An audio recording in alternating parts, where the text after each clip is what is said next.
Money stress is the silent breakup artist, sneaky, constant, and exhausting. But there's a simple habit that can flip the script.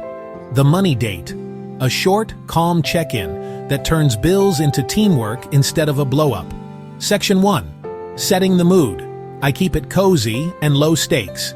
A clean table, 2 drinks, phones on, do not disturb. I pick a time when no one's hungry, tired, or rushing. I set a 20-30 minute timer. The goal isn't to fix everything, just to talk without spiraling. I bring a simple checklist: balances, upcoming bills, what changed this week, and one small win. Wins matter.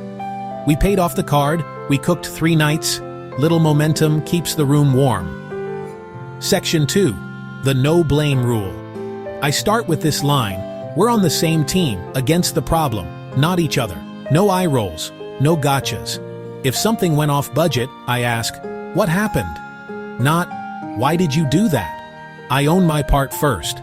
I impulse bought that gadget. Owning creates safety. Then I replace shame with clarity. What's the true number? What's the date? What's the next smallest step? If emotions spike, we pause, breathe, and come back to the facts. Section 3. Goal alignment. I ask 2 questions. What do we want in 12 months? What matters this month? We pick one shared target, an emergency fund, a debt chunk, or a weekend away. Then automate a tiny, repeatable move toward it. We schedule the next money date before we end this one. Consistency beats intensity. Wrap up. Try one money date this week. Timer, checklist, no blame, one tiny win. If this helped, tap like and subscribe for more relationship tips. Question for you. What's one money win you want to celebrate next month?